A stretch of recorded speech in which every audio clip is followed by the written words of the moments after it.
Welcome back, everyone. We are set to go for our second match of the day, which is South Fayette versus Central Bucks South, D1 match here, which is going to be very, very interesting. We got one of the top dogs, Central Bucks South, which are currently sitting undefeated, I believe, and South Fayette, who are vying for a chance at the top. They're 1-1 in their own tugboat. I'm excited for this match.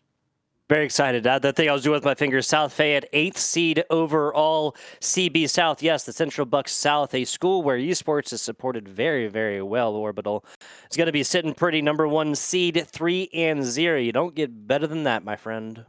Yep, and considering what we just saw go down with a 2-1 school when we just watched previously in the Div 2 scene, I'm expecting Central Bucks South to come out with a lot of fire in this one. Whenever you're sitting at the top, I always feel like you actively need to kind of prove yourself every time. Once you start getting on a streak, it's like you are forced to continue winning, or else someone is going to be looking down on you. So for Central Bucks South, I'm expecting them to come out with a lot of fire. It's true. It's true. When you're on top, you get plenty of naysayers. And as the family-friendly show The Wire just quote, if you come to the king, you best not miss. That is also a joke. Don't watch that show, kids. South Fayette taking on Central Bucks South. First ban are both DPS, the very anti-tank Wolverine character and the ever-annoying CC character Moon Knight. And I say annoying because I play against them. I don't play as them, right? I'm not the one taking the eliminations, Orbital. That's fair, but a no save on the side of South Fayette. So that's a mistake. I think they mistook it, and either that or they're saying it's Venom, but that's coming from Blaze, who, by the way, the entirety of Central Bucks South have gone ahead and lined up Black Panther, which I just love whenever teams do that. It's a very fun little silly thing to do. But the ban of the Daredevil saying, nope, we're not going to deal with that one. Yeah, there's not a strategic reason why a team would not take a banner pick and leave it blank. So this must have just been a mistake. You know, that happens. Now that is interesting, but let's talk about this one. The Loki ban right here, right? Loki, a character that enjoyed a lot of different options as a healer, right? We'll say that. Right? We saw the entire Loki flank meta there for a while, right? You go up there, you don't shoot until you have all of your turrets up, and then you just pick a squishy and burst them down two or three shots from yourself and the other projections as well. It's going to be enough to take down a character.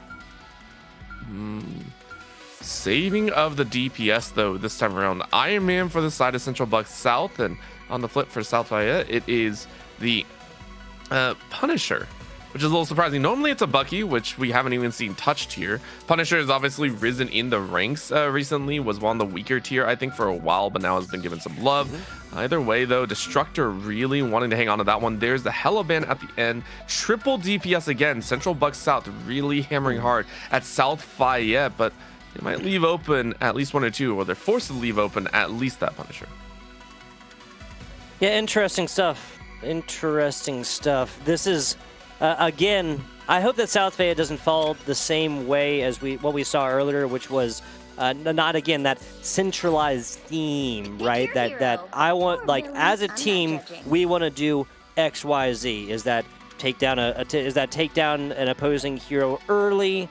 Is that going forth and just slowly rolling and destroying their front line to send their team scattering, pick them off from there? Now, as we look at this one. I like it a little bit more. There's more of a pick comp, right? Maybe a little bit of dive with the Venom, the Personers going on in there and providing a little bit of value earlier, but with the mag, that's Laugh Lol or LA Flol. I'm not sure how to say that. Laugh lol. You know what? We'll give it to him. It's a combination of way too many acronyms in there is all we're looking at. Magneto rocking out here, South Fayette, hoping to have a really good time. But as you said, it's a little bit of a pick, a little bit of a vertical horizontal. The Iron Mans are going to be matched on either side with the Punishers as well. So the DPS at least is going to be the same. Main difference, of course, is going to be the Cloak and Dagger and Jeff on Central Bucks side with the Thor and Emma Frost. So South Fayette got to be a little bit aware of those denial tools in the back line as we're headed into this map 1 of game 1. All you need to do is capture the mission area. We'll see how this one goes. Taking a look at the Central Bucks, I gotta say, I just feel like Thor has been really, really strong recently. Pair that one up with an Emma Frost who can use her projected wall to, you know, give that Thor a get out of jail free card. See how this one continues to go, especially with how high this ceiling is, though. Orbital, there you go. I was really about to say it. Don't be surprised when this Iron Man finds a lot of value. Well, that's gonna be a quick gunning down. Central Bucks finding 2, making 3. And this is all from distance as well. This is the first time we've seen this red squad, the Central Bucks squad, even get close, hard, heavy, up in the face, close quarters combat with South Fayette so far. And I like that chance. It was just a clean little walk in. Central Bucks South basically sat there, gently walked their way forward, and are now set up and primed to hold their defense. As you mentioned, the low ceiling and narrow corridors does mean South Fayette have very limited options to get in. If they want to make their way in, they're going to have to break their way in. Essentially, not Banner, of course, rocking out on the not Banner as your Iron Man at this point. They're locked in the doorway. They can't really make their way through, which is giving a lot of time for Central Bucks South to farm their ultimate charges as well.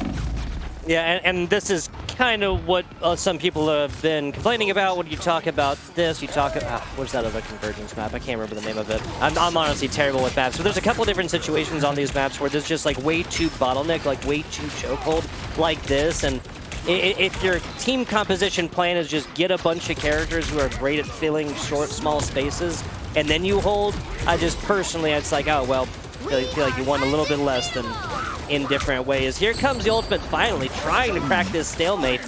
There comes the Jeff ultimate on the other side. Only had one inside as well, as the Iron Man finds that a lot of value. South Fayette coming back and swinging. They're very nice. South Fayette doing their best to hang on, but there's going to be the quick fire back, as that's a huge opportunity. Quickster on the Emma Frost to lock everyone down. Not a moment too soon. Well played. Central Bucks South deny. An attempt at a turn by South Fayette. Blaze just sits there with the Cloak and Dagger ultimate, right, knowing that the Personers, the Venom on the other side, like there are not abilities in the kit to do more damage than you can do to me as this thing is healing me. Just kind of stares at him, gives him a look. Here comes an ulti as, I could have sworn I heard one called for. Excuse me, Snap on the other side, the Iron Man finding value. It's the Jet on the back side here, and this was not a necessary Thor ultimate. It's not like they're hurting for ults right now, Central Bucks South, but yeah, that was not really necessary. You're at 99. Like, they were at, I think, 93 when they pulled that with 2 picks. Unnecessary, but it's for the aura, right? It's all for the aura. You're farming as hard as you can. You're saying, we don't need it going in to map number 2, which, granted, Central Bucks South are showing that they're a pretty dang good squad. We got to give them credit where credit is due. They're rocking right now on this round 1, on this game number 1, where it wasn't even flashy. It wasn't a flashy victory by any stretch of the imagination. It was just good, clean shots and bottlenecking South Fayette. Yeah, a lot of this just comes off the back of, like I was saying, like filling that small area of space there and early. South Fayette spends a little bit too much time just trying to break through instead of like just simply going around, right? The best block is simply not be there, right? You can't hit what is not physically present in that space. And especially given that they had a couple of more mobile characters. Obviously a little bit of a different story here with the not Banner over onto Bucky now, but see how this continues to go on a second map that feels like it's a must-take for South Fayette in a best-of-3. That makes things a lot worse. Yeah, I will say I like the Bucky a little bit more, just in terms of trying to take out someone like Snapthorn. However, this just run by. That is rude. Sends one to the grave in the opener. No idea why the Mantis was that far up. I got answered in the face, and that's a loss right there. South Fayette can't do anything. Not 100% sure how it happened, how Sarvesh J, excuse me, got an environmental against him, like fell off early. But once that happens, your main source of healing for South Fayette is out. You really just need to back on up, otherwise stuff like that is going to happen. Honestly, the most ideal situation would be a self-KO and then forcing out the Punisher ultimate on the other side, and then just coming back. But wow, chip damage ruling the day there for Snapthorn.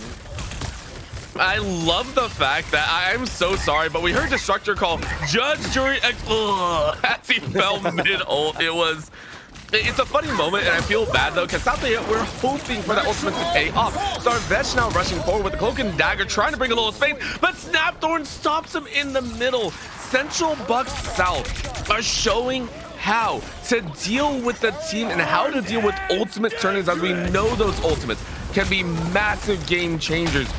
It's denial upon denial upon denial. Central Bucks South not even allowing a reset off of not banner. Punkbot trying their best to heal up members, but it's not going to be allowed as that Jeff says no thank you, spits 2 out, keeps the Venom away, and they're at 60%.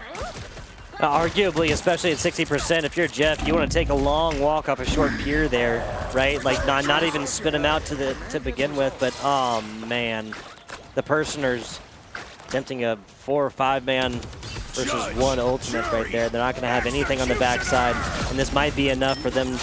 Yeah, with this Punisher ult, this should be enough to make sure they're not even going to touch. Really only 1 team fight territory left, Orbital. It feels like at this point, it is all but said and done. Once again, Central Bucks South saying we're at the top of the tables.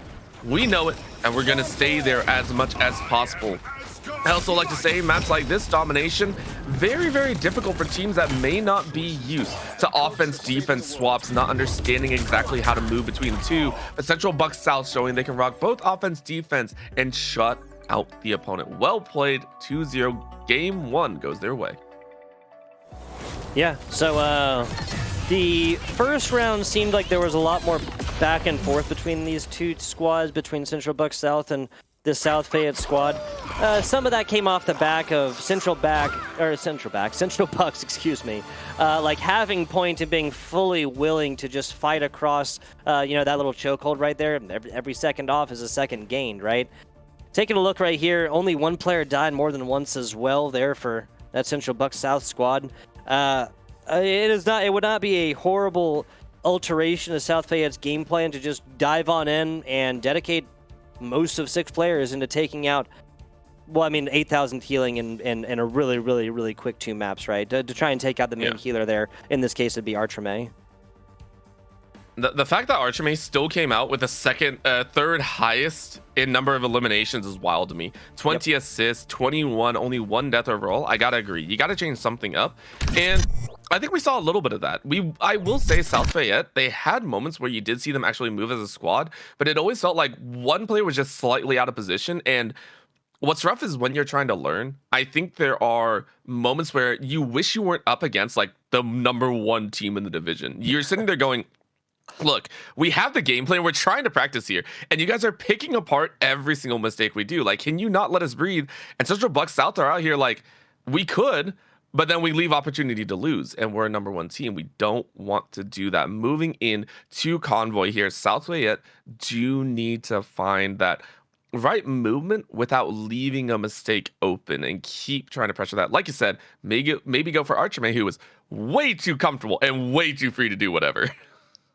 Yeah, especially this Snapthorn, the Snapthorn Iron Man on the other side, right? Like, when a lot of times this game is about like simple math, right? Like 1 + 1 = 2, 1 - 1 = 0, right? Like things like this. And when you have just a lot of geographical space, like a lot of distance between your team trying to move through a choke point, try to get to an objective, and you have this Iron Man on the other side that's not even by themselves, right? They're being constantly paid attention to by this Jeff, by these other characters. I mean, we even saw Mantis over on the side of over on the side for like a little while. That's healing over time, and you don't even have to pay attention to him at that point. After a certain point, you have to dedicate.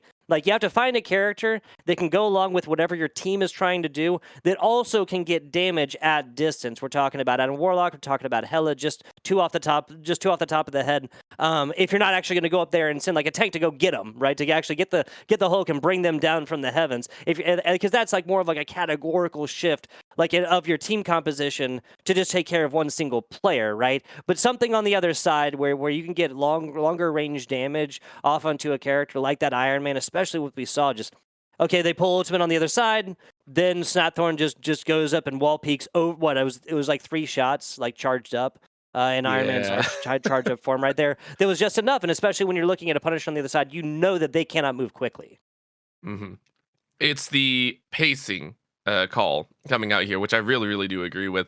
However, again, for South Central Bucks, they crushed that. We have to give them a huge, huge amount of applause for that. They showed that they're here to play, and they are going to continue to do that here. So I am very, very interested to see exactly how much further they're going to push this. Now, I got to ask, are we going to see them on the attack or are we going to see them on the defense? Because I personally, we saw it last time, winning team, they get side selection. We normally see them take that defense.